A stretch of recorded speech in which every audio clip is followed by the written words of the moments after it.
Hello everyone, I'm Wei. Today, I'm glad to present our work on inducing language agnostic monolingual representations. Let's get started with some statistics. There are about 7,000 languages in the world, and most of languages are found in Asia, Africa, Pacific, and Americas. On the left side, we see Mandarin, English, Hindi, and Spanish have most of the speakers. And if some languages are similar to each other, then we can label them into the same language group. For example, German, Danish, and Dutch are typologically similar languages. So we could label them into the same language families called the Germanic families. Since we have so many languages in the world, it's very important to build NLP systems which can serve all these languages. The standard techniques to do this is through cross-lingual transfer learnings. Firstly, we train very large transformers on the concatenation of Wikipedia data for many languages by using monolingual masked language models. And we know that language models only involve the monolingual signals, which means it can't learn the cross-lingual word mappings in different languages. And once we have the transformer pre-trained, then we can fine-tune it on some downstream tasks. Here we take sentiment analysis as the example of the downstream task. Once we have, after fine-tuning the transformers, then we can phrase, we could phrase the parameters of the transformer, and as well as the parameters in the classifiers on the top. Then we ask the models to predict the sentiment labels to the test in different languages.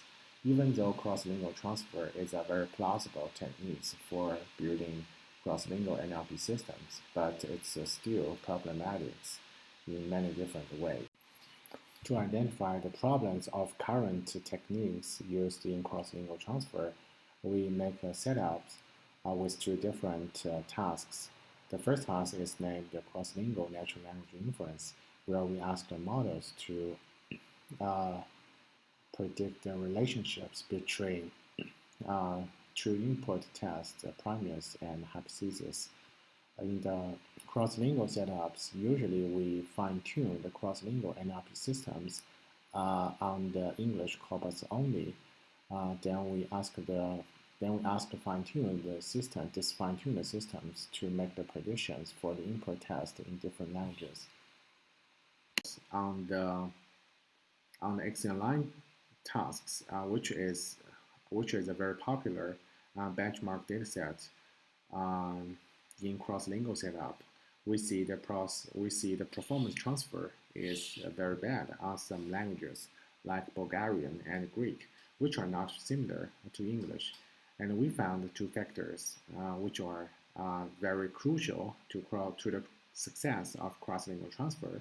The first is language similarity between source and target languages, and which this is kind of self-explainable. And the next factor is the size of Wikipedia data for target languages, because the transformer will get trained very badly if target languages only have very little Wikipedia data. Also, some languages like Germans that are resource rich and similar to English, but the performance gap is still very big. The first reasons is the vector spaces of source and target languages are badly aligned.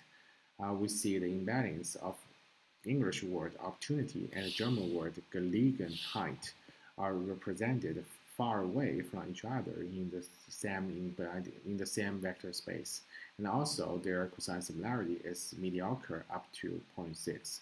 The next reasons is the deficiencies in transformer-based embeddings like XLMR, which is the current state of the art, but we see its discriminative ability is very bad due to the very small variance in cosine similarity scores. And these are challenges in the cross-lingual transfer. But how can we resolve them? And let's look into the embeddings. On the left, we see the average embeddings of languages are presented in the same vector space in a way that they are if they are in the same language families, and they often represented more closely, uh, like Germanic languages, German and Dutch. This indicates language identity, language identity signals are stored in the monolingual embeddings, which make cross-lingual transfer difficult to work. Um, okay, so we questions if one can remove these language signals and produce language agnostic embeddings. In this work, we make a trilogy to do that. Recall that we say the vector space of languages are misaligned. So the first step is to realign the vector space. And the next step is we remove language-specific means and variances. So the monolingual embeddings of different languages will be constrained into the same distribution with zero mean and unit variance. Then the final step is to decrease the linguistic gap of languages. For example, some languages may have different morphological inflections and different word orders. So we just manipulate the input test to remove such linguistic difference.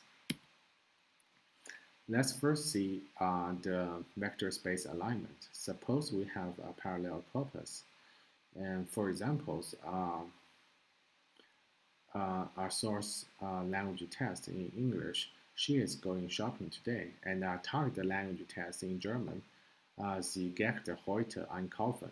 Then we can see the word alignments like she and sie, going and get.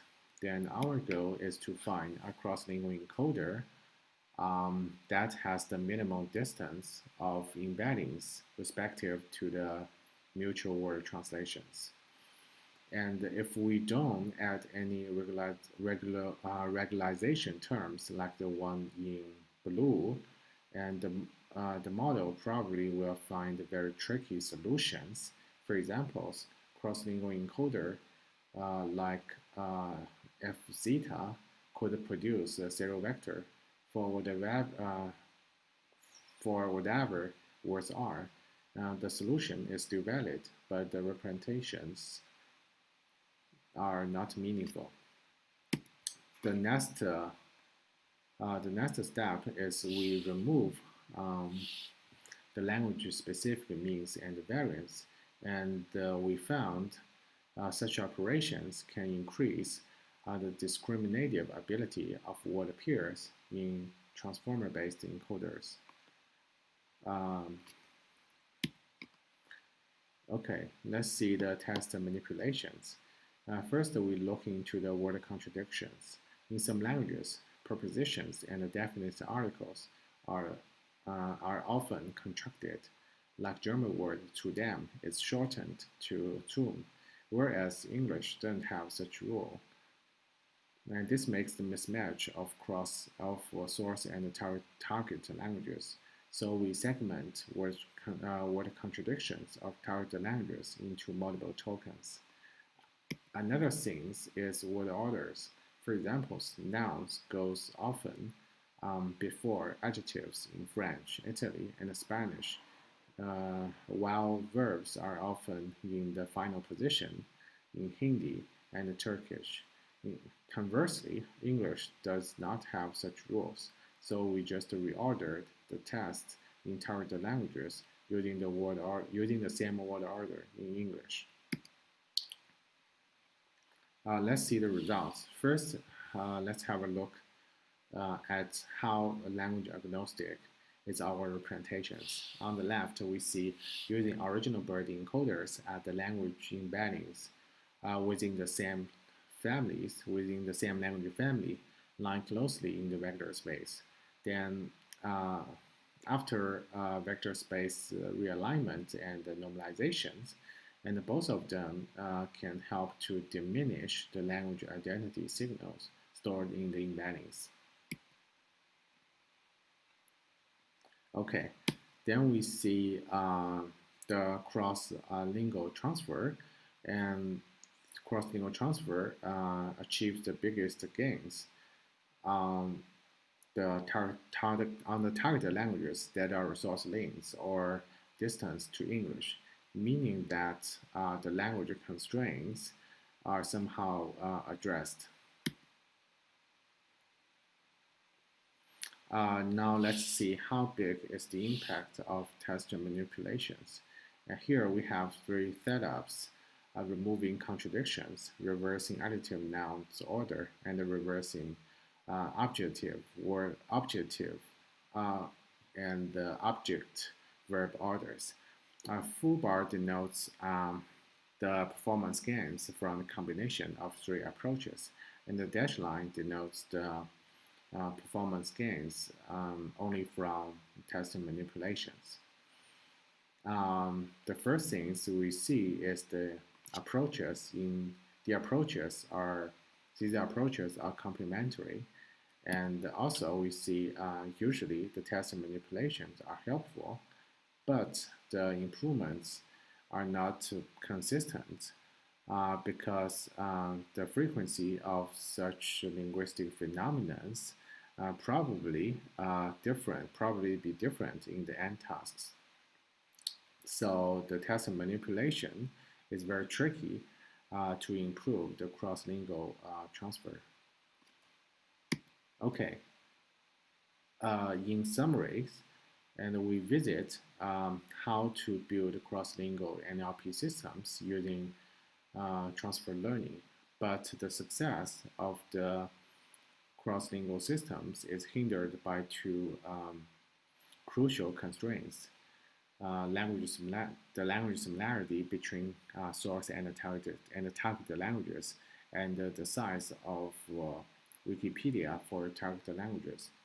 And second, we show that our language agnostic representations can nicely remove language identity signals and substantially decrease the performance gaps in the cross-lingual setting.